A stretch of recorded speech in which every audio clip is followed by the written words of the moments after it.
ময়দানে আসছে শুই না কাফের মুশরিকের আন্ডা বাচ্চা সব দৌড়।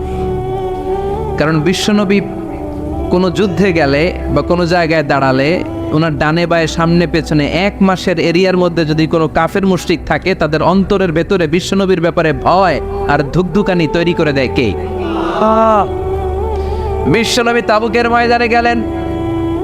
রোমান সাম্রাজ্যের খ্রিস্টান সৈনিকেরা যখন জানতে পারলো বিশ্বনবী এসেছে, সব সৈনিক নিয়ে দৌড়।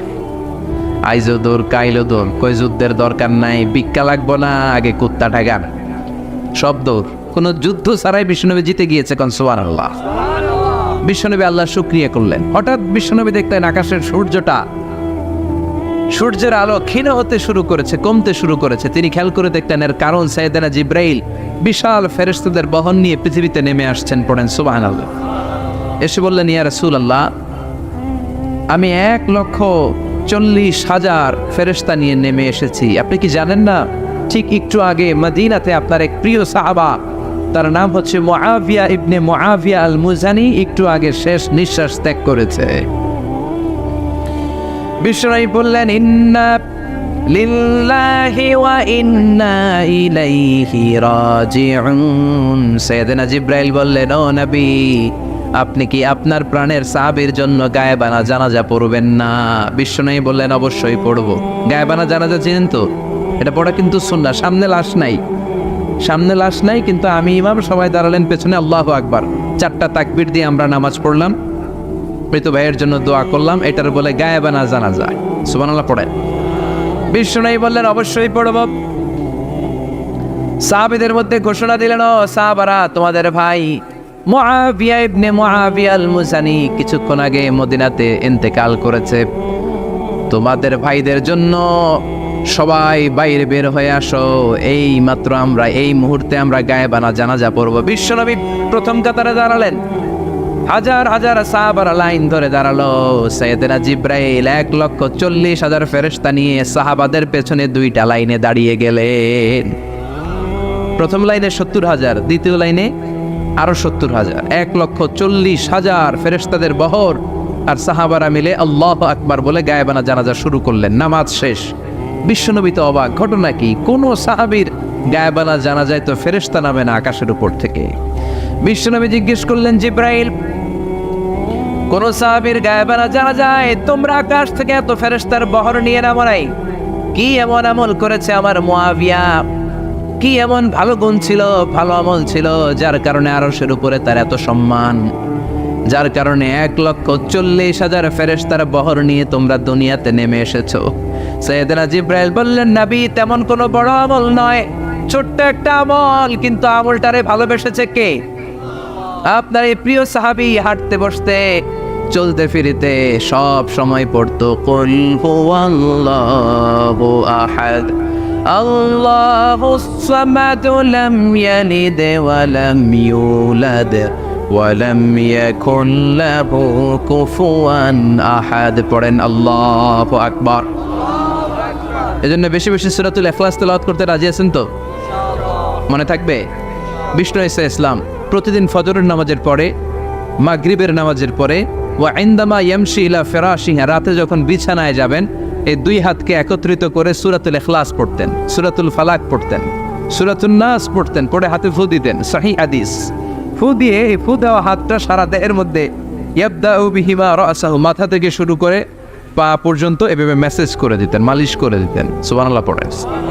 This is a protection you take from your lord, from all the bad eyes, evil eyes, সব হিংসুকের চোখ থেকে, হিংসা থেকে, সব জাদুটোনা থেকে, সব ব্ল্যাক ম্যাজিক থেকে আপনি প্রোটেকশন চাইলেন কার কাছে?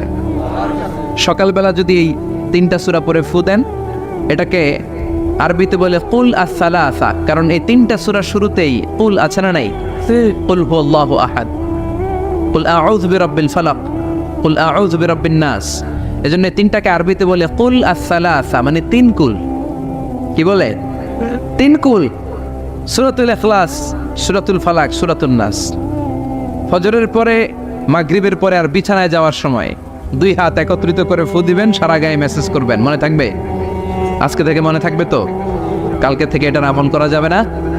আবার মা এসে বলতেন আমার যদি স্বাস্থ্য খারাপ লাগতো নবীর কাছে দোয়া চাইতে যাইতাম, বলতাম নবী স্বাস্থ্যটা খারাপ কি করব? বিশ্বনবী বলতেন তুমিও সূরাতুল ইখলাস, সূরাতুল ফালাক, সূরাতুল নাস পড়ে হাতের মধ্যে ফু দিয়ে সারা দেহে মালিশ করে দাও। সুবহানাল্লাহ পড়েন। বিশ্বনবীর প্রতিদিনকার একটা আমল, দৈনন্দিন একটা আমল। আবার বিশ্বনবী একবার সিজদায় পড়ে আছেন, হঠাৎ করে লাদাগাতহু আকরাব, একটা বিচ্ছু পোকা বিশ্বনবীকে কামড় দিল। এটাও সহিহ হাদিস। প্রচন্ড ব্যথা। বিচ্ছু পোকার কামড় যারা খেয়েছেন তারাই জানেন ব্যথা কেমন, বেশি না কম। বিচ্ছু ছিলেন তো? কি বলেন আগাইছে?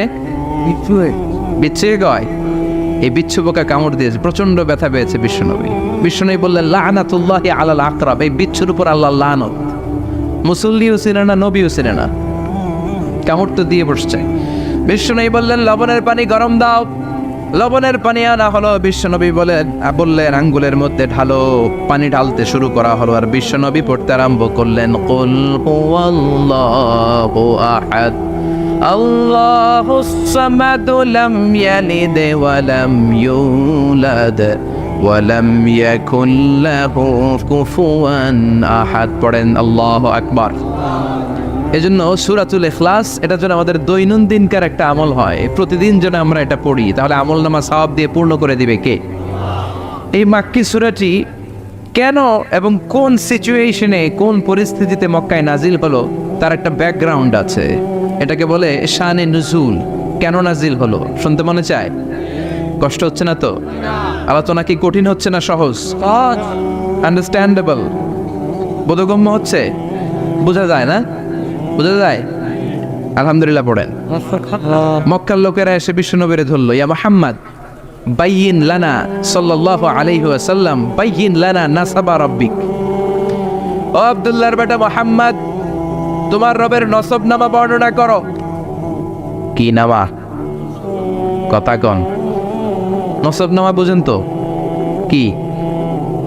হ্যাঁ, বংশ পরিচিতি। মাশাআল্লাহ। নসব নামা মানে বংশ পরিচিতি, বংশধারা, বংশ তালিকা। যেমন আমার নাম মিজানুর রহমান, আব্বার নাম আলী আহমদ, দাদার নাম জাইনুল আবিদিন, তার বাপের নাম মাকরাম। এটা আমার বংশ পরিচিতি। তার মানে মিজানুর রহমান ইবনু আলী আহমদ ইবনু জাইনুল আবিদিন ইবনু মাকরাম, এটা আমার নসবনামা। আপনার নাম কি? জালালউদ্দিন ভাই। বাবার নাম এন্তেজালিব। এর বাবার নাম বইলা গেছি। হ্যাঁ, ইনসাফ আলী। তার বাবার নাম খাই ফেলাইছি। আপনার আব্বার নাম মোহাম্মদ আব্দুল লতিফ। দাদার নাম, তার বাবার নাম খাই ফেলাইছি। আমি তো কমপক্ষে 4টা বলছি নাকি? বিশ্বনবীর বাবার নাম আব্দুল্লাহ, তার বাবার নাম আব্দুল মুত্তালিব, তার বাবার নাম হাশেম, তার বাবার নাম আব্দে মানাফ, তার বাবার নাম কিলাব, তার বাবার নাম কুসাই, তার বাবার নাম মুররা, তার বাবার নাম গালেব, তার বাবার নাম ফেহের। এভাবে যেতে যেতে আদনান, যেতে যেতে ইসমাইল, যেতে যেতে তার বাবার নাম ইব্রাহিম, যেতে যেতে যেতে শীস আলাইহিস সালাম, তার বাবার নাম আদম আলাইহিস সালাম। 50 জেনারেশনস, 50টা বংশ পরিক্রমা আছে। 50টা বংশের ব্যবধানে বিশ্বনবী সাইয়েদনা আদমের সাথে মিলে গেছে। পড়েন সুবহানাল্লাহ। তার মানে মুহাম্মদ ইবনে আব্দুল্লাহ ইবনে আব্দুল মুত্তালিব ইবনে হাশেম ইবনে আব্দে মানাফ ইবনে কিলাব ইবনে মুররা, এইভাবে বিশ্বনবীর নসবনামা। কথা বুঝতে পেরেছেন? বিশ্বনবীর কাছে এসে মক্কার লোকেরা বলে মুহাম্মদ বাইয়িন লানা নাসাবা রাব্বিক, তোমার আল্লাহর নসবনামাটা কও। তোমার আল্লাহর বাবার নাম কি? ওনার বাবার নাম কি? ওনার বাপের নাম কি? ওনার বাপের নাম কি? তার বাপের নাম কি? এরা মনে করছে আল্লাহর নসব নামাজ। নাজুকিল্লা পড়বেন না? ও মুহাম্মদ, সবসময় আল্লাহর কথা বলো, আল্লাহর দাওয়াত দাও, আল্লাহর সিজদা দিতে বলো, আল্লাহর জিকির করতে বলো, আল্লাহর নসব নামাটা শোনাও। আল্লাহর বাবার নাম কি? দাদার নাম কি? পরদাদার নাম কি? বিশ্বনবী রেগে গেলেন। সাইয়েদনা জিব্রাইল বললেন, ও নবী রাখবেন না, রেগে যাওয়ার দরকার নাই। ওদের প্রশ্নের উত্তর দেওয়ার জন্য ছোট্ট একটা সূরা আরশের উপর থেকে নাজিল করেছে কে? ও নবী, ওদের মুখের উপর আপনি শক্ত ভাষায় বলে দেন, আল্লাহর কোনো নসবনামা নাই, আল্লাহর বাবা দাদা কিচ্ছু নাই। আপনি পড়েন কুল হুয়াল্লাহু আহাদ আল্লাহুস সামাদ লাম ইয়ালিদ ওয়া লাম